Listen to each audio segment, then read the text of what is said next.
오늘 함께 나눌 말씀의 제목은 바울의 마지막 메시지입니다. 소제목이 사명 완수, 고난 감당, 진리 고수입니다. 사명 완수, 고난 감당, 진리 고수, 디모데후서 4장 1절부터 8절 성경입니다. 오늘 함께 나눌 성경이 신약 성경의 디모데후서입니다.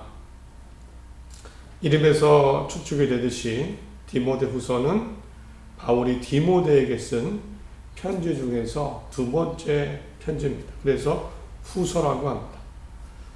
이 디모데후서의 가장 특별한 점 중 하나는, 특별한 것 하나가 있다고 한다면 디모데후서는 바울의 마지막 편지입니다. 마지막 글입니다. 성경에 있는 마지막 글입니다. 전통적으로 바울이 신약 성경에 한 13개 정도의 서신서 성경을 썼다고 합니다. 그리고 그 중에 마지막이 바로 디모데후서입니다. 실제 바울은 왜 이 디모데후서가 마지막인가?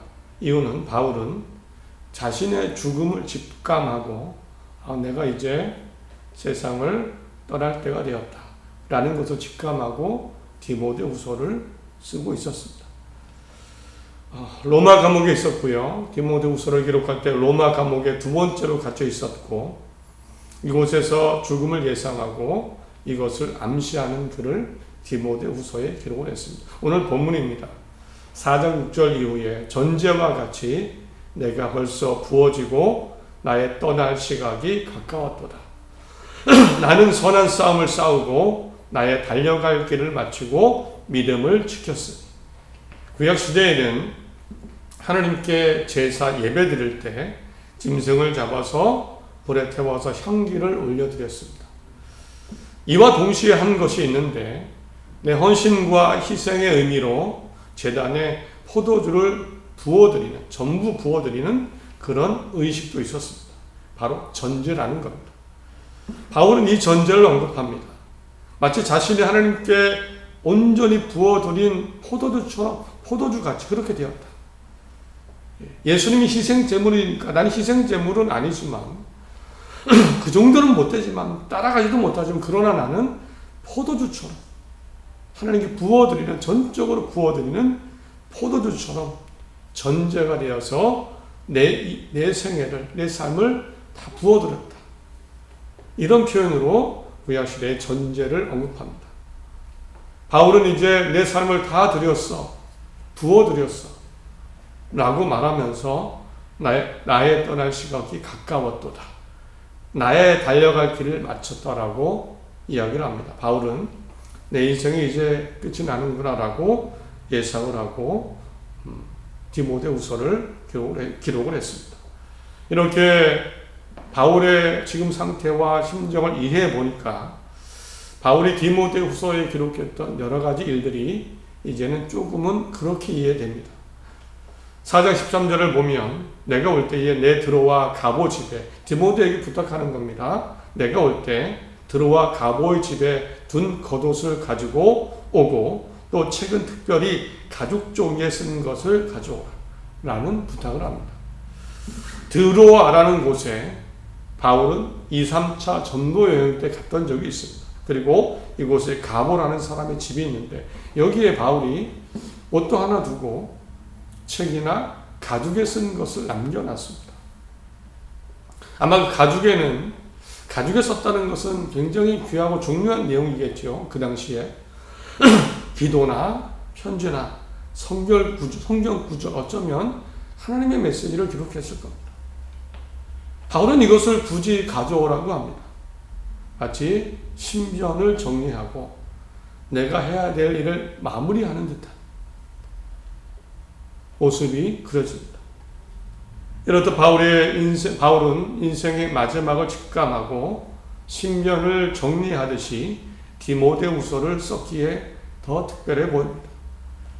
디모데후서를 쓰면서 디모데에게 정말 중요한 내용도 정리해서 썼을 겁니다.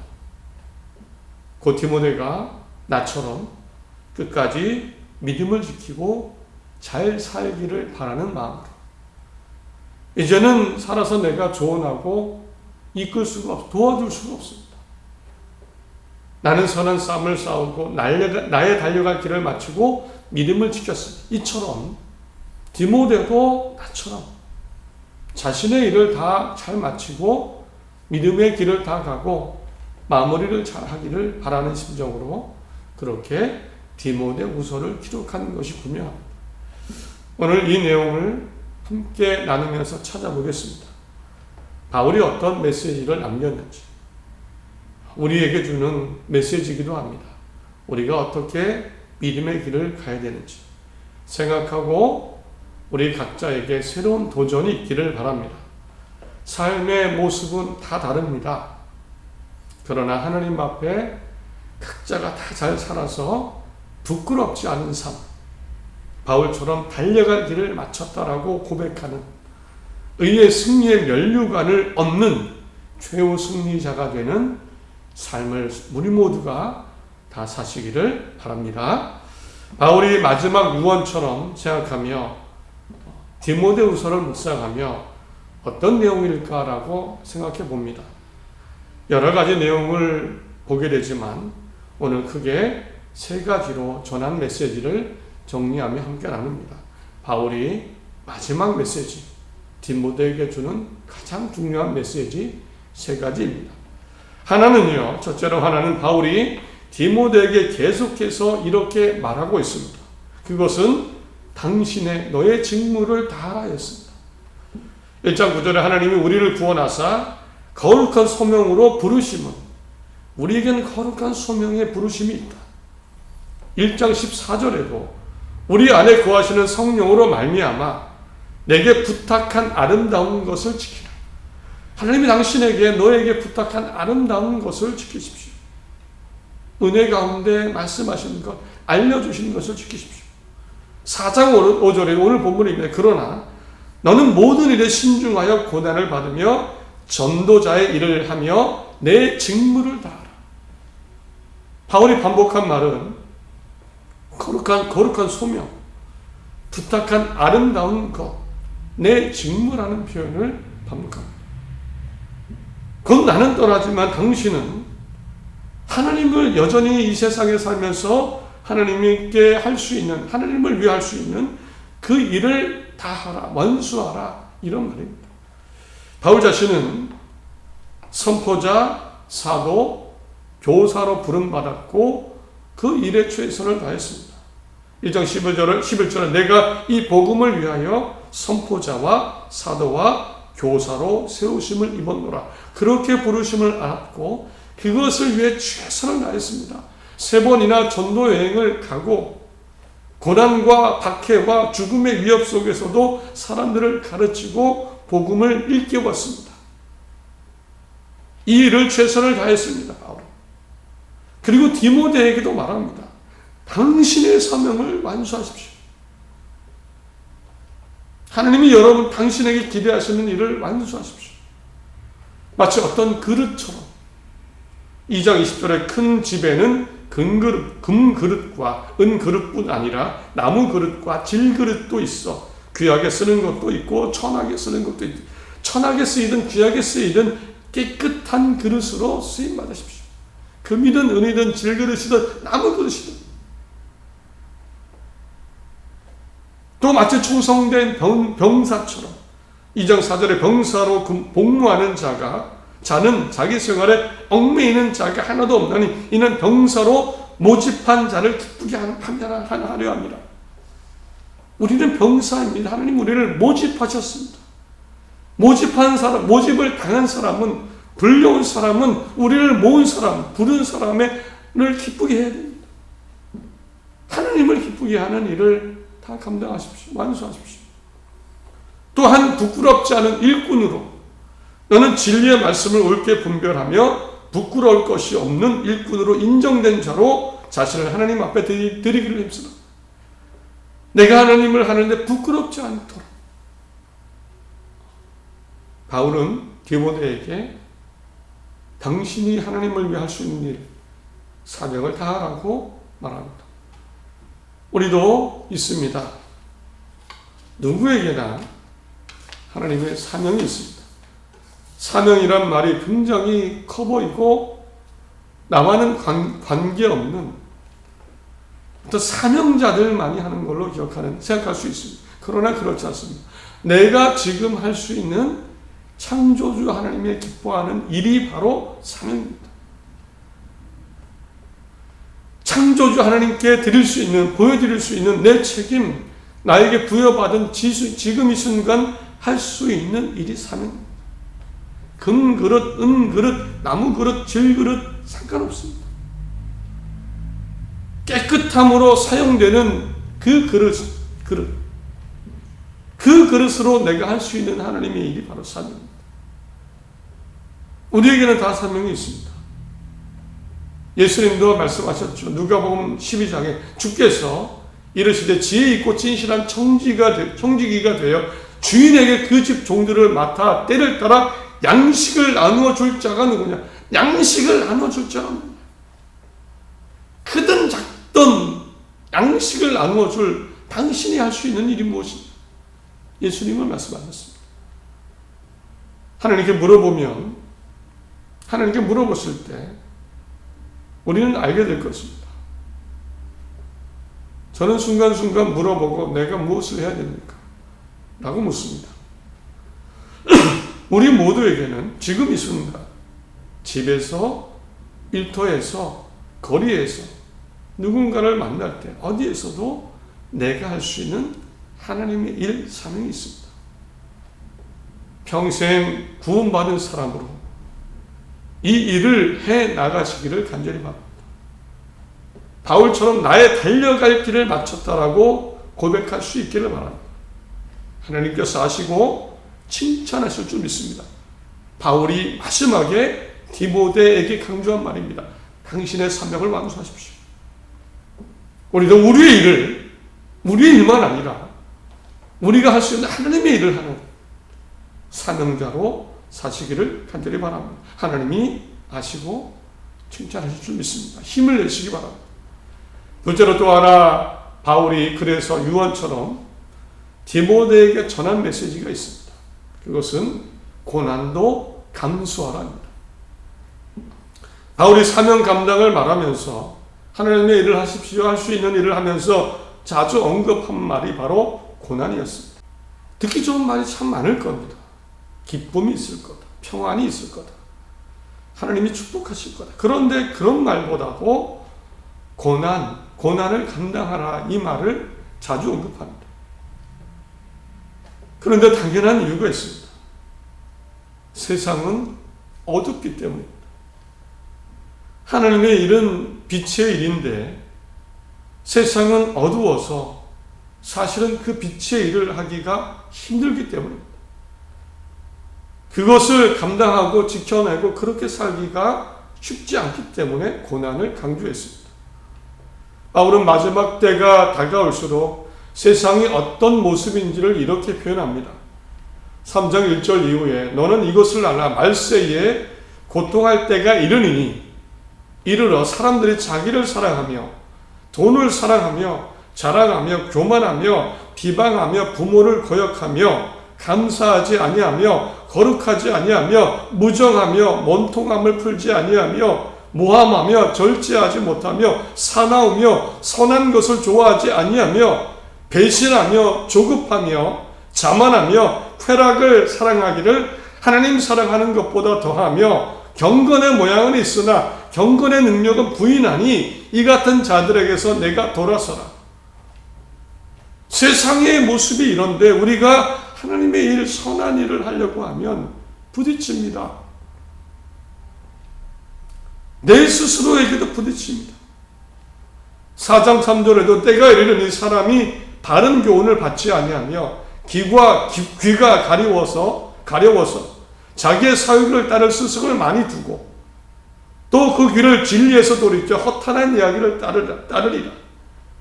사람들의 귀가 선하고 좋은 일에 가 있는 것이 아니고 내 사욕, 허탄한 이야기에 귀가 가 있습니다. 이런 어두운 세상의 모습은 예수님도 경고하셨습니다. 마태복음 24장 10절에 그때 많은 사람이 실족하게 되어 서로 잡아주고 서로 미워하겠으며 거짓 선지자가 많이 일어나 많은 사람을 미혹하게 했으며 불법이 성함으로 많은 사람의 사랑이 식어진다. 이런 세상에서 하나님의 빛의 일을 하고 하나님이 기뻐하시는 일을 할 때 부딪히고 결코 아름답거나 좋은 일만 일어나지 않습니다.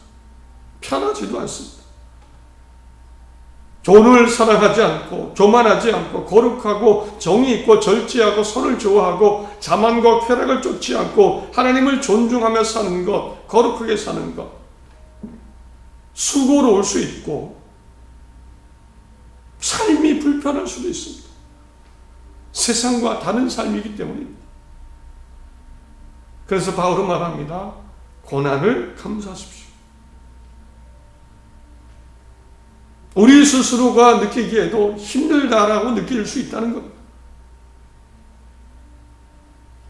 우리도 그렇습니다.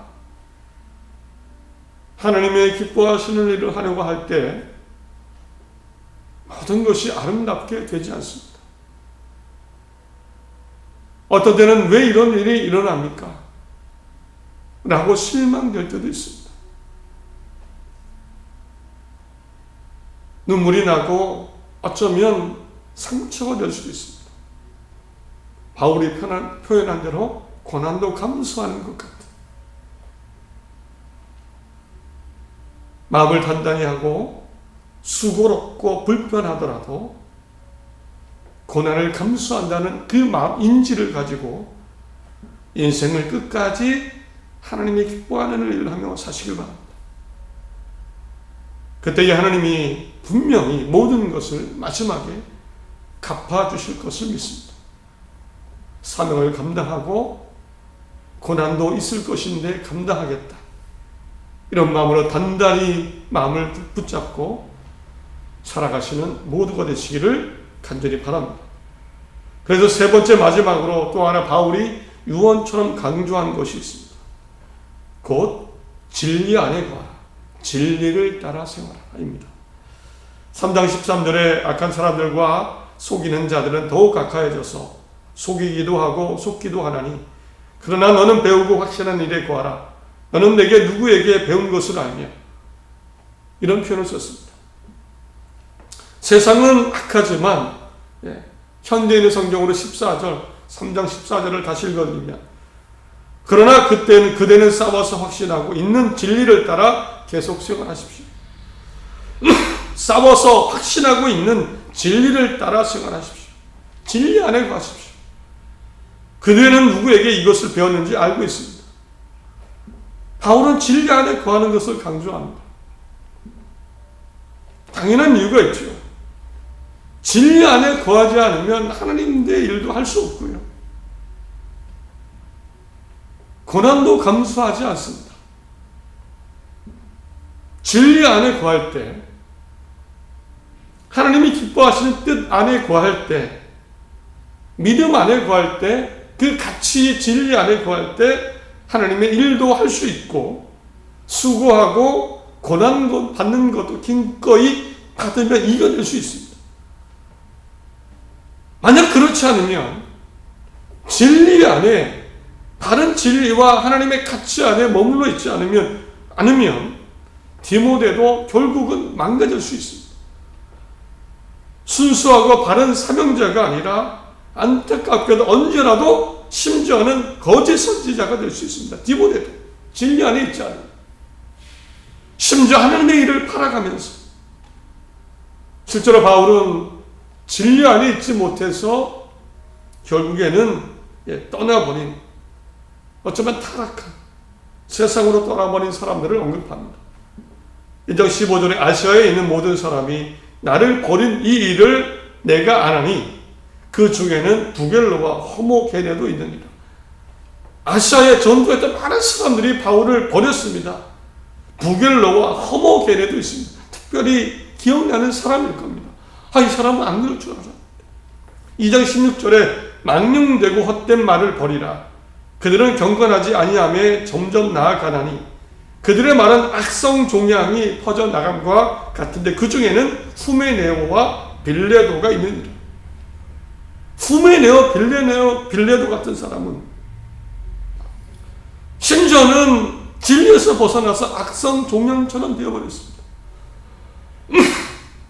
그 믿음의 공동체 안에서 마치 악성 종양처럼. 이 사람 특별히 기억났을 겁니다. 후메네오와 빌레도 동역자였을 겁니다.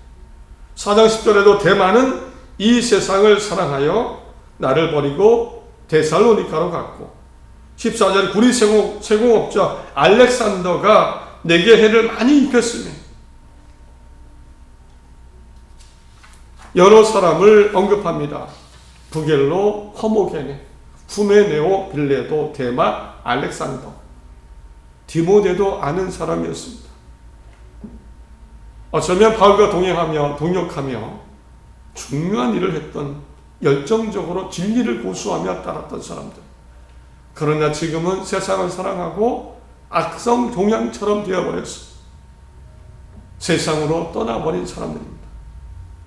바울은 진리 안에 있지 않으면, 하나님의 가치, 하나님의 말씀 안에 있지 않으면 다른 쪽 떠나버릴 수밖에 없다. 마치 악성 종양처럼 이것을 주의시키며 진리 안에 거할 것을 강조합니다. 그러면서 언급한 것이 바로 성경입니다. 15절, 또 어려서부터 성경을 알았나니 성경은 능히 너로 하여금 그리스도 예수 안에 있는 믿음으로 말미암아 구원에 이르는 지혜가 있게 하느니라. 모든 성경은 하나님의 감동으로 된 것으로 교훈과 책망과 바르게 함과 의로 교육하기에 유익하니 이는 하나님의 사람으로 온전하게 하며 모든 선한 일을 행한 능력을 갖추게 하려 합니다. 디모데에게 너 성경 알지 않습니까? 당신 성경 어렸을 때부터 배우지 않았습니까? 이 성경에 당신을 교훈하고 책망하고 바르게 하고 의로 교육할 것입니다. 성경을 계속해서 강조합니다. 진리 안에 거하기 위해서. 진리 안에 거해야 사명도 감당하려고 하고 고난도 감상하며 믿음을 지켜내고 악성 종양이 되지 않고 하나님을 거룩하고 진실하게 따르며 승리의 면류관의 길을 완주할 수 있습니다. 진리 안에 거하고 그것을 위해 성경을 강조했습니다. 내 신앙이, 교회 신앙이 우리 가정이 건강한가 아닌가 점검하는 기준 중에 하나는 믿음이 좋은가 바른가 점검하는 기준 중에 하나가 있습니다. 우리가 지금 성경을 어떻게 대하느냐 보면 됩니다. 성경을 외우고 성경 공부를 하고 지식을 바라 이것이 아니고요. 근본적으로 성경을 어떻게 대하느냐. 근본적으로 성경을 겸손하게 하나님의 말씀으로 인정하고 그 말씀을 다 지키지는 못하더라도 하나님이 이렇게 말씀하셨는데, 내가 부족한데, 내가 또 실수했는데, 내가 또 죄를 지었는데, 이런 마음으로 성경을 바라보고 있다면 겸손하게 하나님의 메시지로, 절대 하나님 획도 바꿀 수 없는 하나님의 메시지로 그렇게 받고 성경을 보고 있다면 그 믿음은 건강한 겁니다. 그 사람, 그 교회, 그 가정, 그 사회. 그러나 그렇지 않으면 성경을 무시하고 가볍게 보고 내 마음대로 생각하고 해석하고 적용하고 내 지식을 자랑하거나 또는 내 어떤 도구로 사용하거나 이 모든 것, 그래서 결국에 진리에서 벗어날 수밖에 없죠. 많은 문제들이 생기고 결국에는 믿음의 만주를 못합니다. 목사님들의 문제, 교회의 문제, 신앙인들의 문제 여러분 많이 듣고 볼 겁니다. 어떤 좋은 교회가, 어떤 훌륭한 목사님, 어떤 좋은 신앙인 어떻게 저럴 수 있을까? 근본적인 이유 중에 하나는 성경을 겸손히 받아들이지 않기 때문입니다. 성경을 무시하고 가볍게 여기기 때문에 결국에는 진리에서 벗어나는 겁니다. 성경을 존중하고 그 말씀에 겸손히 무릎 꿇는 사람은 하나님의 진리에서 벗어날 수 없습니다. 갔다가도 말씀에 책망받고 다시 돌아갑니다. 이때의 사명도 감당하고 바르게 감당하고 바르게 살고 고난도 감수하고 하나님이 기뻐하시는 삶을 그나마 살아갈 수 있습니다. 생각해 보십시오. 우리 모두는 성경을 어떻게 보고 있습니까? 성경을 어떻게 받아들이고 이해하고 해석하고 나는 어떤 자세로 있습니까? 성경을 그대로 받고 말씀을 들으면 찔림이 있고 이런 믿음으로 진리 안에 거하시기를 간절히 바랍니다. 바울의 마지막 메시지는 위에 세 가지였습니다. 이렇습니다. 사명만수. 내가 지금 할 수 있는 일을 하십시오. 사랑이든 전도든 용서든 나눕니다. 또 하나 고난 감수. 세상은 악해서 쉽지 않을 겁니다. 그러나 힘내어 감당하십시오. 세 번째는 진리고수. 사명만수. 고난을 감수하고 살려면 진리 안에 거해야 됩니다. 하나님의 뜻 안에, 가치 안에 거해야 됩니다. 성경이 그렇게 해줄 겁니다. 성경을 겸손히 받아들이고 따라가십시오. 그러면 나처럼 당신에게도 의의 면류관이 있을 것입니다. 이것이 고린도후서의 유언과 같은 바울의 메시지였습니다. 말씀은 맺습니다. 바울의 메시지 굉장히 부담이 될 수도 있습니다. 좁은 길을 가라고 하는 것처럼 들립니다.